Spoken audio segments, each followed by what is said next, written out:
नमस्कार, मैं राजकुमार दायसा स्टील में आपका स्वागत है। तो दोस्तों आज का टॉपिक है हमारा रेखा एवं कोण। और रेखा एवं कोण के अंतर्गत हमारे जो टॉपिक हैं वो मैंने यहाँ लिखे हुए हैं। सबसे पहले नंबर पे है आपका रेखा। और इस रेखा के अंतर्गत आपका बिंदु पढ़ेंगे। फिर इसके अंतर्गत किरण पढ़ेंगे। फिर इसके अंतर्गत रेखाखंड और उसके बाद रेखा। फिर आपकी आएगी टाइप्स ऑफ लाइंस या रेखाओं के प्रकार। उसके बाद 3 नंबर पे आप रेखा से संबंधित फिर पढ़ेंगे हम कोण। और इस कोण के अंतर्गत विभिन्न प्रकार के कोण हमारे आते हैं, जैसे कि न्यून कोण है, शून्य कोण है, समकोण है, अधिक कोण है आपका, और आपका सीधी रेखा का कोण है जिसको हम सरल रेखी कोण बोलते हैं। वृत्त कोण है, इसको हम रिफ्लेक्स एंगल बोलते हैं। संपूर्ण कोण है, इसको हम कंप्लीट एंगल बोलते हैं।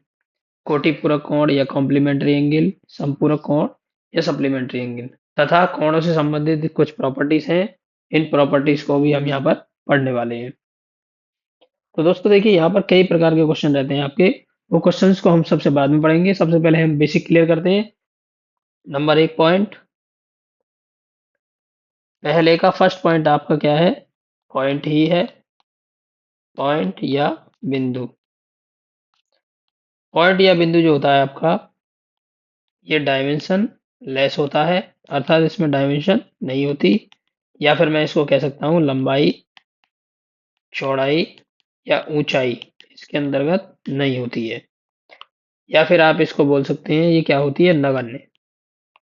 इसको रिप्रेजेंट जो करते हैं आप, रिप्रेजेंट, इसको रिप्रेजेंट करने का तरीका है ये। इसको बोलते हैं आप डॉट।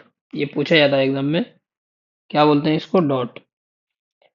फिर इसका दूसरा पॉइंट आपका आएगा संगामी बिंदु। संगामी बिंदु, जो संगामी बिंदु होते हैं वो कुछ इस तरीके से होते हैं, जैसे मान लीजिए ये एक बिंदु है और इस बिंदु से आपकी कई रेखाएं गुजर रही हैं, तो इस बिंदु को ही आप क्या बोलेंगे? संगामी बिंदु बोलेंगे।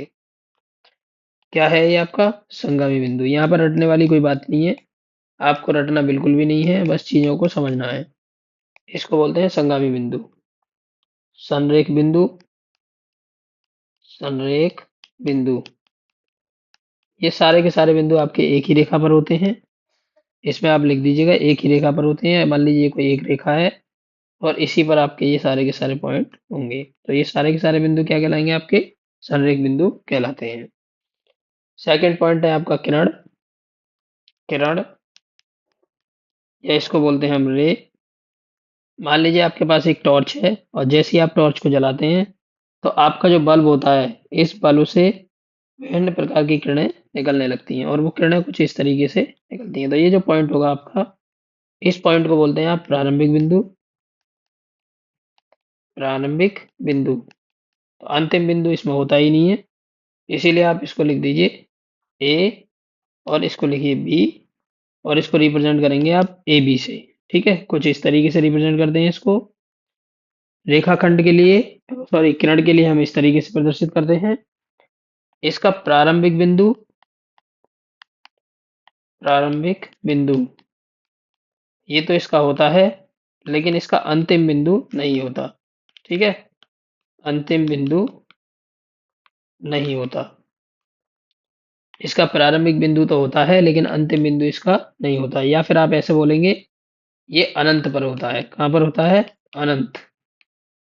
ये अनंत पर होगा। इसका थर्ड पॉइंट है आपका रेखा, या फिर इसको बोलते हैं आप लाइन। और ये जो लाइन होती है वो कुछ इस तरीके से बनाई जाती है। ये क्या है? आपकी लाइन है और इस लाइन को हम प्रदर्शित करते हैं कुछ इस तरीके से। ठीक है, तो ना तो इसका इनिशियल पॉइंट है और ना ही एंड पॉइंट है। तो यहाँ मैं लिख सकता हूँ इसका प्रारंभिक बिंदु, प्रारंभिक बिंदु, और दूसरा लिख देता हूँ मैं यहाँ पे अंत बिंदु। अंत बिंदु, दोनों ही इसके नहीं होते हैं। ठीक है, तीसरा पॉइंट है ये, इसकी लंबाई अनिश्चित होती है। अनिश्चित लंबाई, इसकी लंबाई अनिश्चित होती है। इसको रिप्रेजेंट करने का तरीका ये होता है, आप इसको ऐसे रिप्रेजेंट करेंगे लाइन सेगमेंट, या इसको बोलते हैं हम रेखा खंड। देखिए ये हमारी क्या है? ये रेखा है। मैंने एक यहाँ से छोटा सा टुकड़ा इसका निकाल लिया, तो ये टुकड़ा कुछ इस तरीके से आ गया। इसी को हम क्या बोलते हैं, रेखाखंड बोलते हैं। ठीक है, इसी को क्या बोलते हैं, हम रेखाखंड बोलते हैं। और इस रेखाखंड के लिए आप कुछ इस तरीके से प्रदर्शित करेंगे। इसका एंड पॉइंट और इसका इनिशियल पॉइंट दोनों होते हैं। और ये जो पॉइंट है वो क्या होते हैं, इसके फिक्स होते हैं। इसकी लंबाई जो होती है वो भी क्या होती है, निश्चित होती है। टाइप्स ऑफ लाइंस, या हम पढ़ेंगे रेखाओं के प्रकार। रेखाओं के प्रकार, एक तो होती है आपकी सीधी रेखा, सीधी रेखा, और दूसरी होती है आपकी वक्र रेखा। वक्र रेखा, या इसको बोलते हैं हम कर्व्ड लाइंस, कर्व्ड लाइंस, और इनको बोलते हैं हम स्ट्रेट लाइंस। ये जो स्ट्रेट लाइंस हैं आपकी तीन प्रकार की हैं। कौन कौन सी, एक तो होती है आपकी पैरेलल लाइंस, या समांतर रेखाएं, समांतर रेखाएं, या इनको पैरेलल लाइंस बोलते हैं। दूसरी होती है आपकी प्रतिच्छेदी रेखाएं, प्रतिच्छेदी रेखाएं, इंटरसेक्टिंग लाइंस। और होती हैं आपकी लंबवत रेखाएं, लंबवत रेखाएं, या इनको बोलते हैं परपेंडिकुलर लाइंस। पहले नंबर पे है आपकी समांतर रेखाएं, समांतर रेखाएं। मान लीजिए कि ये दो आपके पास रेखाएं हैं, एक रेखा ये है और एक रेखा ये है। ये रेखा एल है और ये रेखा एम है। ये दोनों एक दूसरे के समांतर हैं। इनकी जो दूरी होती है वो प्रत्येक बिंदु पर क्या होती है, समान होती है, इस तरीके से। तो ये रेखाएं जो है एल पैरेलल टू एम है, तो मैं इसको ऐसे लिखूंगा एल पैरेलल टू एम। ये रेखा एल है, ये रेखा एम है, और ये जो है अनंत पर मिलती है, अनंत पर मिलती है। दूसरा पॉइंट है इसमें प्रतिच्छेदी रेखाएं, प्रतिच्छेदी रेखाएं। ये रेखाएं जो होती हैं वो कुछ इस तरीके से होती हैं, ये एक दूसरे को क्या करती हैं, एक बिंदु पर काटती हैं। इन रेखाओं को आप क्या बोलते हैं, प्रतिच्छेदी रेखाएं बोलते हैं। और इस बिंदु को बोलते हैं प्रतिच्छेदी बिंदु, प्रतिच्छेद, प्रतिच्छेद बिंदु, या फिर इसको इंग्लिश में बोलते हैं इंटरसेक्टिंग पॉइंट। तीसरा नंबर है आपका लंबवत रेखाएं, लंबवत रेखाएं। ये जो लंबवत रेखाएं हैं ये कुछ इस तरीके से होती हैं, ये एक दूसरे के क्या होती हैं, परपेंडिकुलर होती हैं। इनके बीच जो एंगल होता है वो क्या होता है, 90 डिग्री का एंगल होता है।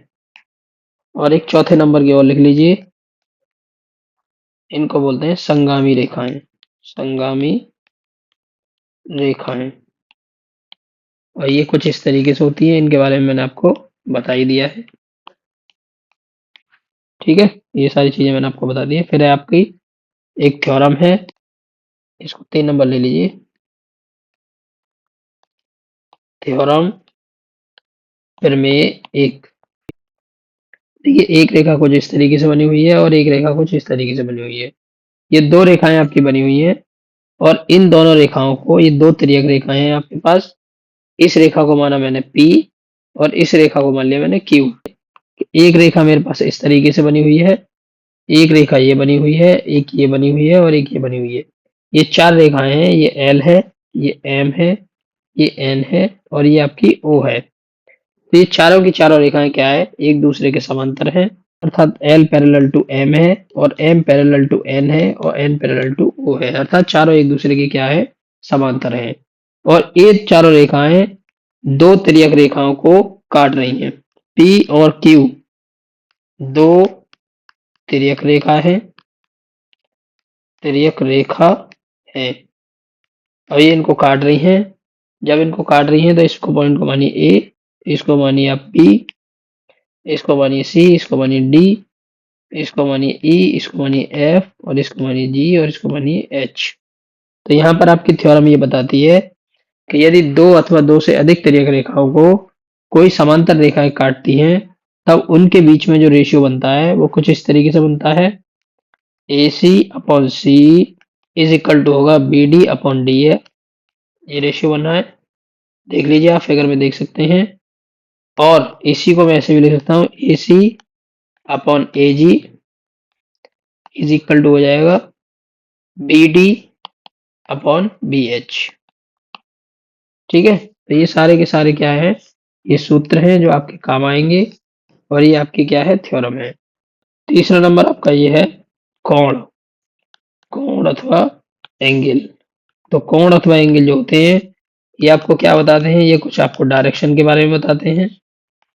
ठीक है, ये क्या बताते हैं, डायरेक्शन या दिशा के बारे में बताते हैं। सिंबल कुछ इस तरीके से होता है, और इसको प्रदर्शित करने के लिए मैं ऐसे लिख सकता हूँ, angle A, angle B, angle C. शून्य कोण, शून्य कोण, या फिर इसको लिखिए आप जीरो एंगल। शून्य कोण या जीरो एंगल। और ये जो कोण बनता है वो कुछ इस तरीके से आपका बनता है। देखिए, इस कोण को मैं इस तरीके से बनाता हूँ, और ये आपका क्या है, शून्य कोण है। तो मैं यहाँ लिख सकता हूँ theta is equal to 0 degree. ठीक है, ये कोण क्या हो गया, आपका शून्य कोण हो गया। सेकंड नंबर पे आपका क्या आएगा, न्यून कोण, या फिर इसको हम बोलते हैं एक्यूट एंगल। और ये न्यून कोण या एक्यूट एंगल है, ये 0 डिग्री से तो बड़े होते हैं और 90 अंश से छोटे होते हैं। तो मैं यहाँ कह सकता हूँ ये कुछ इस तरीके से आपके बनते हैं। ये जो एंगल होगा वो आपका क्या होगा, न्यून कोण होगा, न्यून कोण। तो ये 0 डिग्री से तो बड़ा होगा और 90 अंश से छोटा होगा। तीसरा नंबर देखिए इसका, थर्ड नंबर पे लेते हैं हम समकोण। समकोण, और ये समकोण होता है, ये 90 अंश का कोण होता है, अर्थात थीटा का मान क्या होगा, सीधे सीधे 90 डिग्री होगा। ठीक है, इससे कम या ज्यादा नहीं होता है। ये कुछ इस तरीके से बनेगा आपका, ये वाला कोण आपका क्या हो गया, 90 डिग्री का हो गया। तो यहाँ पर ये जो सिंबल बना हुआ है, अगर ये सिंबल भी कहीं बना हो तो आप समझ जाइएगा ये 90 डिग्री का कोण है आपका। फोर्थ नंबर, फोर्थ नंबर पे आएगा आपका अधिक कोण। अधिक कोण,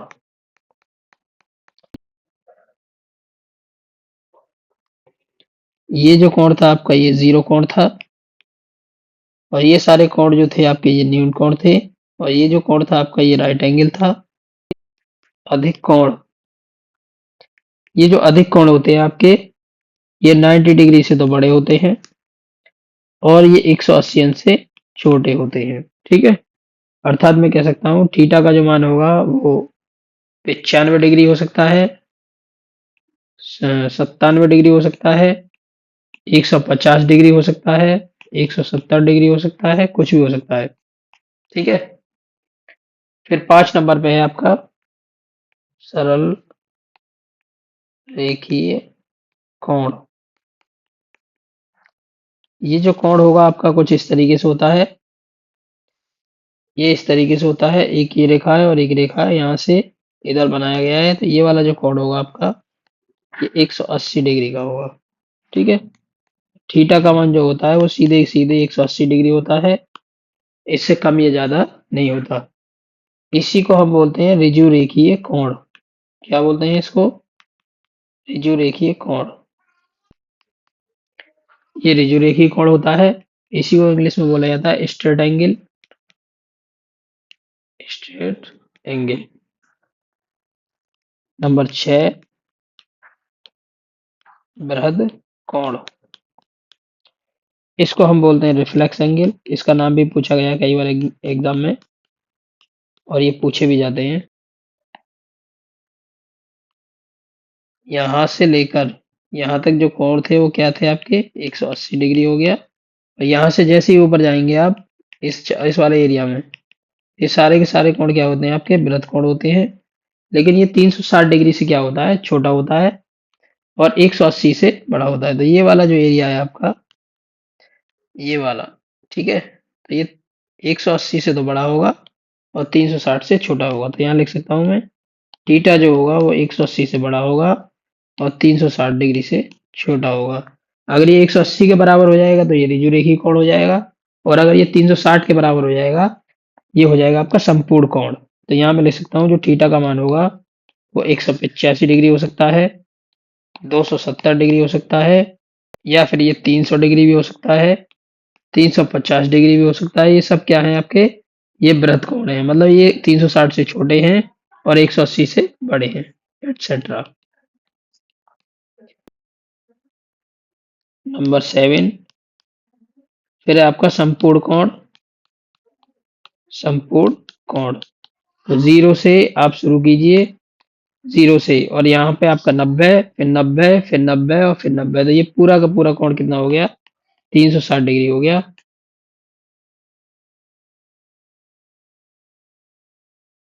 थ्योरम 2 आपको ये बताती है कि यदि दो समांतर रेखाएं हो आपके पास और इन दो समांतर रेखाओं को एक तिर्यक रेखा काट रही हो, तब इनके बीच में विभिन्न प्रकार के कोण बनते हैं। कोण 1, 2, 3, 4, 5, 6, 7 और 8। इन कोणों के बीच में एक संबंध होता है और उन संबंध को हम क्या बोलते हैं? एक संबंध होता है, इसको बोलते हैं हम संगत कोण। इनको करस्पॉन्डेंस एंगल बोलते हैं, करस्पॉन्डेंस एंगल।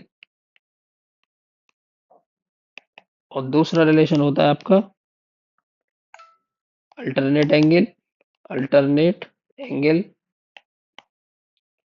इनको हिंदी में बोलते हैं हम एकांतर कोण। एक रिलेशन होता है आपका शीर्षाभिमुख कोण का, शीर्षाभिमुख कोण।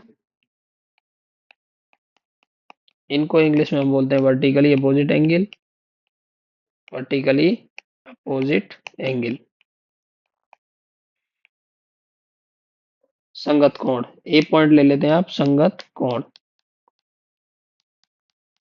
तो ये जो संगत कोण है या इन्हीं को बोला है हमने करस्पॉन्डेंस एंगल। एक ये समांतर रेखा है और एक ये समांतर रेखा है। इनके लिए एक तिर्यक रेखा कुछ इस तरीके से काट रही है, तो इनके बीच में कुछ एंगल बनते हैं, 1, 2, 3, 4, 5, 6, 7 और 8। इसी में आप सबसे पहले लिखेंगे एंगल 1, फिर लिखेंगे आप एंगल 2, फिर लिखेंगे आप एंगल 3 और फिर लिखेंगे आप एंगल 4। तो हमको यहाँ पर केवल ये देखना है कि कौन सा एंगल उसी की तरह बना हुआ है। तो देखिए ये जो एंगल है एक, ये बिल्कुल इस तरीके से ही बना हुआ है। इसी तरीके से जो एंगल बना हुआ है एक के समान, एक के समान एंगल ये 5 बना हुआ है। एंगल 2 के समान ये वाला एंगल बना हुआ है। एंगल 3 के समान ये वाला एंगल बना हुआ है। ये जो एंगल 4 है ये आपका किसके बराबर होगा? एंगल 8 के। तो आप देख सकते हैं कुछ इस तरीके के एंगल हैं और इन एंगल से ही हम चीजें आगे समझेंगे। तो देखिए एंगल 2 जो है वो एंगल 6 के बराबर हो गया, यहाँ एंगल 6 लिख दीजिए। एंगल 1 जो है वो एंगल 5 के बराबर हो गया, ये संगत कोण है।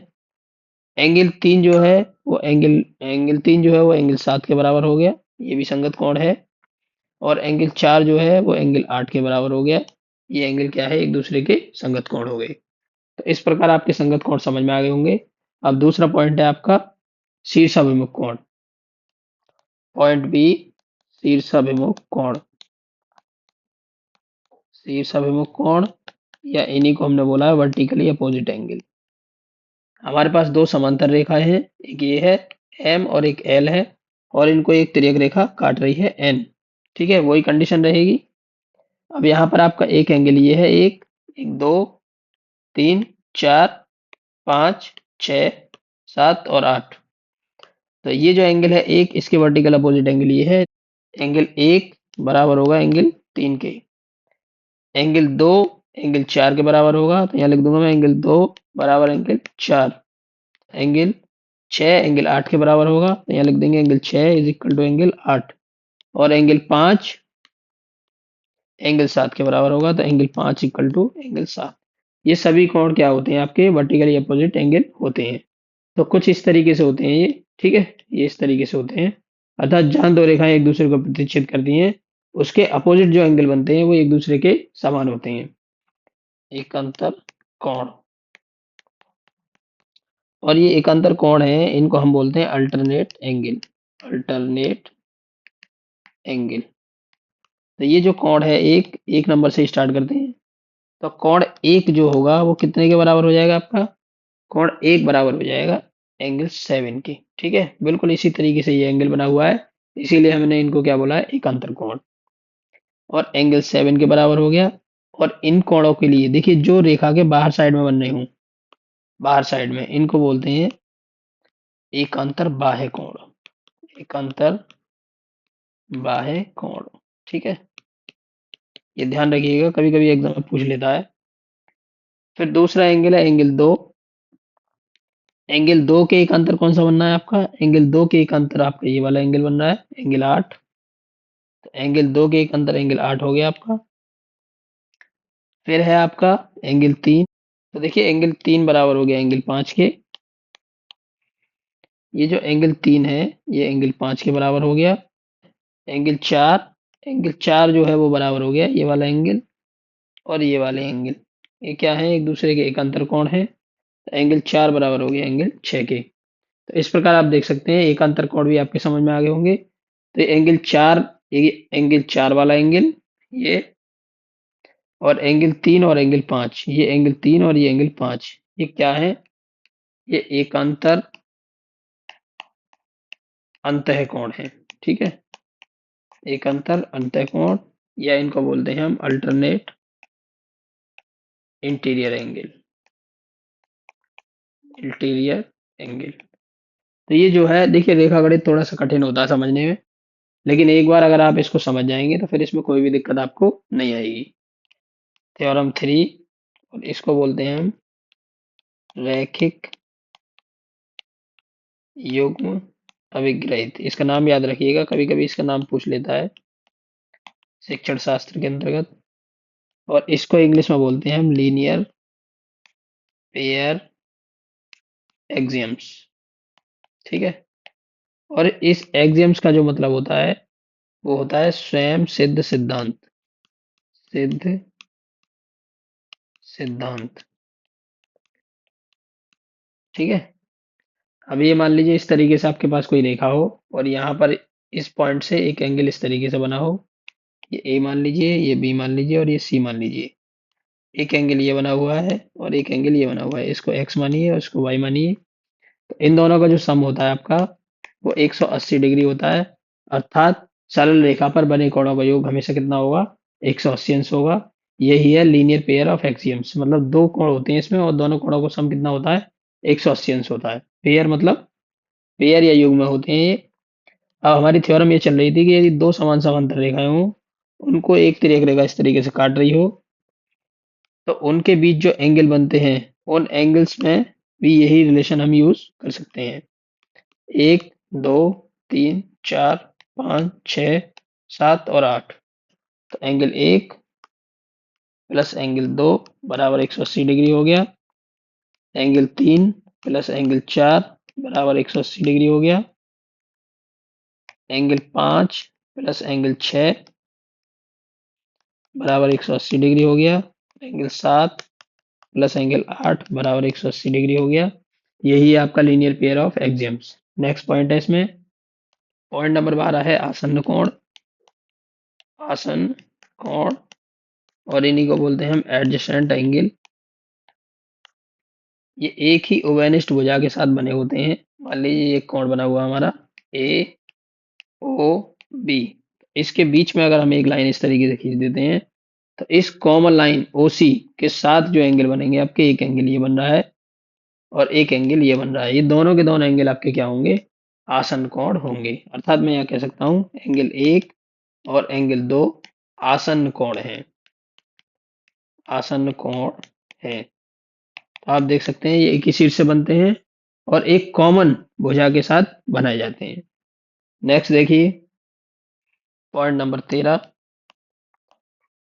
स्टार और ये जो स्टार होता है ये दो प्रकार के होते हैं, एक तो होता है 5 भुजा वाला,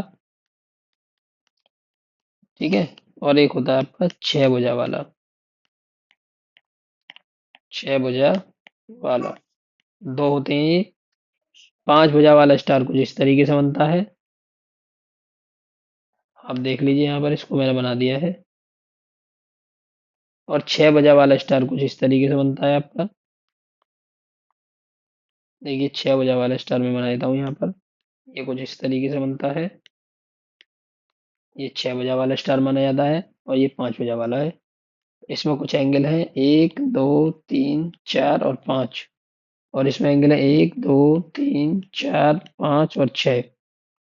इनको नाम दे देते हैं, angle A, B, C, D, E और एफ।